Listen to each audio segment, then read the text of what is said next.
سلطنت عثمانیہ جو کہ 3 برے اعظموں تک پھیلی ہوئی تھی۔ جنگ عظیم اول کے بعد اس عظیم و شان سلطنت کا خاتمہ کیا گیا اور اسے کئی ٹکڑوں میں تقسیم کر دیا گیا۔ آج وہ علاقہ جسے ہم اسرائیل اور فلسطین کے نام سے جانتے ہیں، یہ بھی اسی عظیم و شان سلطنت عثمانیہ کا حصہ تھے۔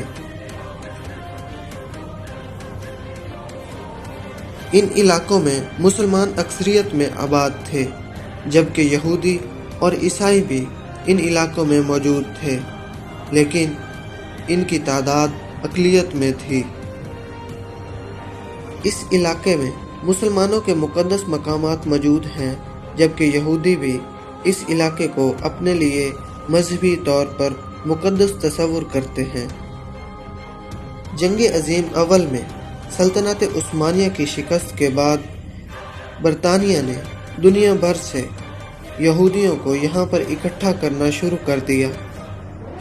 اس عمل پر یہاں پر آباد مسلمانوں نے احتجاج شروع کیا، لیکن ان کی ایک نہ سنی گئی۔ یہ سلسلہ جنگ عظیم دوم تک جاری رہا اور مسلمان مسلسل احتجاج کرتے رہے، لیکن جنگ عظیم دوم کے بعد اقوام متحدہ کے ذریعے 1947 میں اس علاقہ میں 2 ریاستیں اسرائیل اور فلسطین قائم کر دی گئیں۔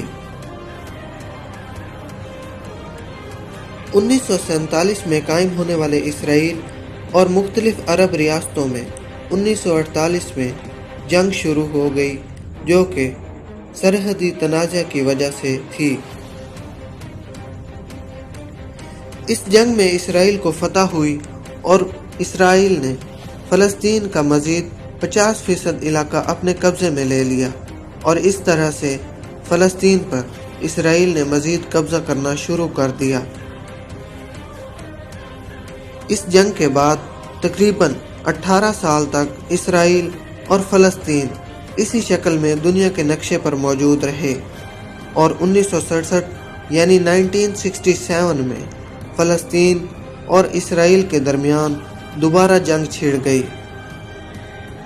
اس جنگ کو تاریخ میں 6 ڈیز وار کے نام سے جانا جاتا ہے، اور اس جنگ کے دوران اسرائیل نے ایک مرتبہ پھر نہ صرف فلسطین پر قبضہ کیا بلکہ مصر یعنی ایجپٹ کے کئی علاقے پر بھی قبضہ کر لیا، لیکن بعد میں مختلف معاہدات کے ذریعے یہ علاقے واپس لے لیے گئے۔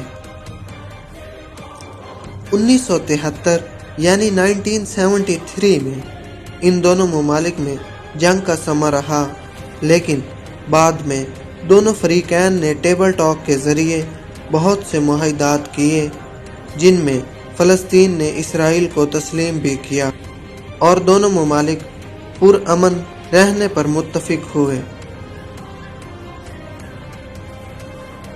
انہی کاوشوں کی وجہ سے دونوں ممالک یعنی اسرائیل اور فلسطین کے سربراہان کو نوبل پرائز سے بھی نوازا گیا۔ سن 2000 یعنی 2000 تک معاملات دونوں ممالک کے درمیان درست رہے اور پرامن زندگی جاری رہی، لیکن بعد میں اسرائیل نے ایک مرتبہ پھر اپنے فوجی بیت المقدس کی طرف روانہ کیے، اور پھر سے کشیدگی بحال ہو گئی۔ یہ کشیدگی 5 سال تک 2005 تک رہی۔ 2006 میں فلسطین میں حماس کی حکومت قائم ہوئی، اور اس کے بعد ابھی تک دونوں ممالک میں کشیدگی جاری ہے۔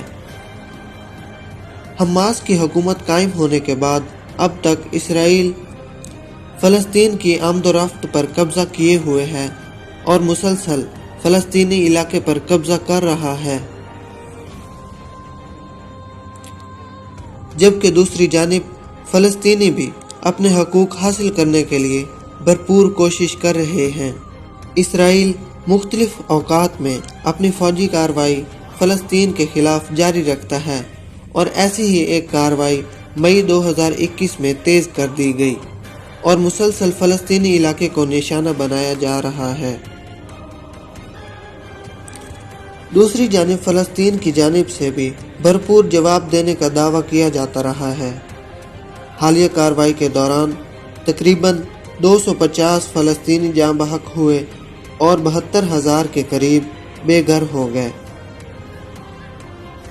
اگر ہم پچھلے کئی سالوں کی بات کریں تو اسرائیلی کارروائیوں سے جاں بحق ہونے والے فلسطینیوں کی تعداد ہزاروں میں ہے، جو مسلسل بڑھتی جا رہی ہے،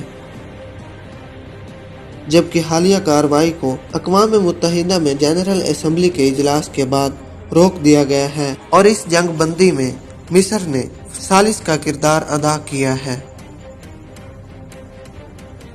اسرائیل کے فلسطین پر اس طرح کے مسلسل کیے جانے والے حملوں سے تمام مسلم امہ اثر انداز ہوئی ہے اور ترکی اور پاکستان سمیت دوسرے ممالک نے بھی اقوام متحدہ میں اسرائیل کے ظالمانہ رویے پر آواز اٹھائی ہے۔ تاہم امریکہ کی جانب سے جاری کردہ بیان کے مطابق اسرائیل نے جوابی حملے کیے جو اس کی حفاظت کے لیے تھے۔ اسرائیل کو مسلسل امریکہ جیسے سپر پاور کی مدد حاصل ہے۔ امریکہ اسرائیل کو بہت سے جنگی ہتھیار، لڑاکا طیارے اور جدید ٹیکنالوجی بھی فراہم کرتا ہے، جس کی وجہ سے بہت سی مسلمان ریاستوں کے درمیان موجود اسرائیل کو ان سے کوئی خطرہ نہیں، اور حالیہ حملوں کے بعد جنگ بندی کے باوجود اسرائیل کے حملے بیت المقدس پر جاری ہیں۔